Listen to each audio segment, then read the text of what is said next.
আসসালামু আলাইকুম প্রিয় ষষ্ঠ শ্রেণীর শিক্ষার্থীরা, আজকে আমরা সংখ্যা রেখার সাহায্যে যোগ করব। আমাদের প্রথম অঙ্কটা হলো +3 +8। এখন আমরা আগে যদি যোগফলটা অনুমান করি তাহলে দেখব এটার যোগফল হলো 8।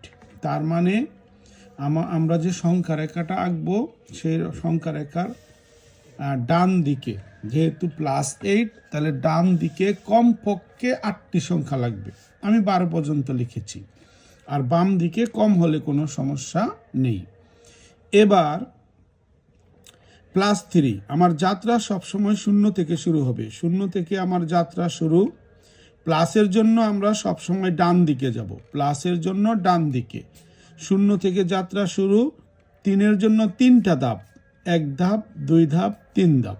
3-এর জন্য আমরা 3 ধাপ যাব, এবং এটা অ্যারো চিহ্ন দিয়ে বুঝিয়ে দিব যে আমরা 0 থেকে ডান দিকে গিয়েছি, এর জন্য ডান দিকে অ্যারো চিহ্ন দেওয়া হয়েছে। তাহলে 0 থেকে ডান দিকে গেলাম। এবার আরও আছে +8। এবারও আমি 0 থেকে ডান দিকে যাব, আর আরও 8 ধাপ, 1 2, এখানে 1 গণবা না, 1 ঘর গিয়ে 1 গণবা। এখান থেকে 1 ঘর পরে গিয়ে 1 গণবা। 1 2 3 4 5 6 7 8, এই ঘরে গিয়ে আমাদের 8 গণনা পূর্ণ হয়। তাহলে আমরা 8 ধাপ আরও ডানে গেলাম +8-এর জন্য। তো এখানে আমরা +3 লিখে দিলাম, এখানে আমরা +8 লিখে দিলাম। সর্বশেষ আমাদের অবস্থানটাকে আমরা এরকম ঘাড়ো করে চিহ্নিত করব, আর আমাদের অবস্থানটা হলো 11-তে। আমরা এই কথাটা সুন্দর করে লিখে দিব যে প্রথমে 0 বিন্দু থেকে ডান দিকে 0 বিন্দু থেকে ডান দিকে 3 ঘর অতিক্রম করে +3 বিন্দুতে পৌঁছাই। অতঃপর +3 বিন্দু থেকে ডান দিকে 8 ধাপ বা 8 ঘর অতিক্রম করে +11 বিন্দুতে পৌঁছাই। তাহলে আমাদের যোগফলটা হলো +3 +8 +11। এইভাবে আমরা সংখ্যা রেখায় যোগ করব এবং যোগফলটা লিখে দিব। এবার পরের সমস্যাটা আমরা দেখতেছি।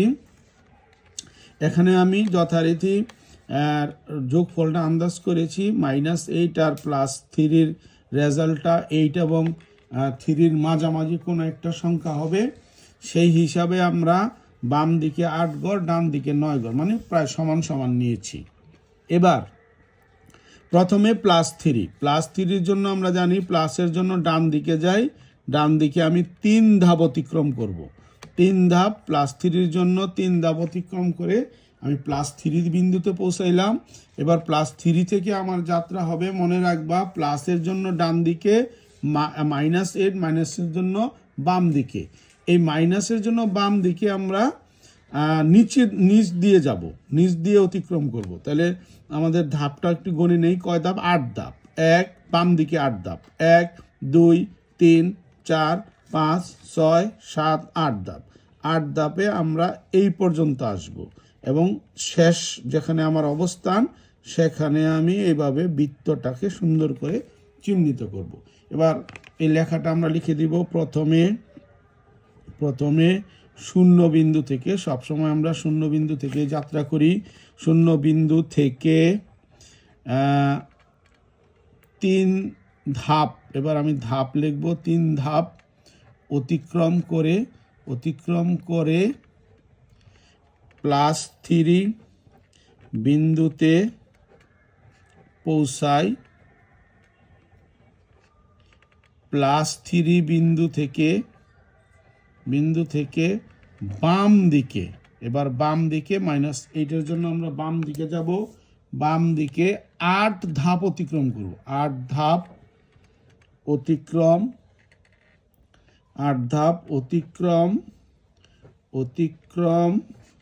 করে -5 বিন্দুতে পৌঁছাই। তাহলে আমাদের সর্বশেষ আমি যেখানে পৌঁছাইলাম সেটাই হবে আমাদের যোগফল, অতএব +3 + -8 = -5। এইভাবে আমরা সংখ্যা রেখার সাহায্যে যোগ করব। আমরা আরও দুই একটা যোগ দেখি, যেমন এটার ক্ষেত্রে আমরা কি করব, এটার ক্ষেত্রে আমরা প্রথমে 0 বিন্দু থেকে মাইনাসের জন্য বাম দিকে, আমরা জানি মাইনাসের অতিক্রমটা আমরা নিচ দিয়ে করি, মাইনাসের দিকে বাম দিকে যাব, বাম দিকে গিয়ে আমি 5 বিন্দুতে পৌঁছাইলাম। এবার +3 জন্য 5 বিন্দু থেকে আমি উপর দিয়ে ডান দিকে 3 ধাপ যাব, 1 2 3 ধাপ গেলাম, 3 ধাপ গিয়ে সর্বশেষে আমি পৌঁছাইলাম হলো +2-তে। ঠিক আছে, মাইনাসের জন্য নিচে দিয়ে অতিক্রম করছি, প্লাসের জন্য উপর দিয়ে গেছি, মাইনাসের জন্য বাম দিকে গিয়েছি 0 বিন্দু থেকে, আর যেখানে পৌঁছেছিলাম সেখান থেকে প্লাসের জন্য 3 ঘর আবার ডান দিকে গিয়ে সর্বশেষ বিন্দু চিহ্নিত করেছি। এইখানে তোমরা এটার বর্ণনাটা আগের সাথে মিল করে লিখবা, লিখে আমাকে দেখাবা ক্লাসে। আবার দেখো, এবার সর্বশেষ হচ্ছে -5 -3। এবার আমরা দেখো মাইনাসে আমি অনুমান করতেছি রেজাল্টটা এই দুইটা সংখ্যার যোগফলের পরিমাণ হবে।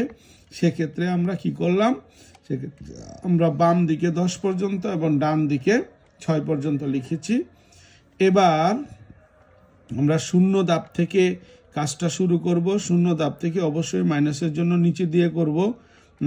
প্রথমে আমরা 5 ধাপ আসব, 5 ধাপ, প্রথমে 5 ধাপ বামে গেলাম, মাইনাসের জন্য 5 ধাপ বামে, নিচে দিয়ে -5, এটা ছিল -5, এটা ছিল +3, জি -5। এবার আমরা এবারও তাহলে নিচে দিয়ে যাব কয় ধাপ, 3 ধাপ, 1 2 3 ধাপ, আমরা নিচে দিয়ে 3 ধাপ যাব, 3 ধাপ নিচে দিয়ে গেলাম, এবার গেলাম আরও 3 ধাপ এবং সবশেষে পৌঁছাইলাম আমরা 8-এর মধ্যে। ঠিক আছে, তো এই অঙ্কটারও বর্ণনাটা তোমরা নিচে সুন্দর করে লিখবে এবং উত্তরটা লিখবে, লিখে আমাকে দেখাবে। আশা করি তোমরা এটা আগের দুইটা যোগ মনোযোগ সহকারে লক্ষ্য করলে এটা অবশ্যই পারবে। তোমাদের জন্য এটা হোমওয়ার্ক রইল। তাহলে আজকের মতো বিদায়, আল্লাহ হাফেজ।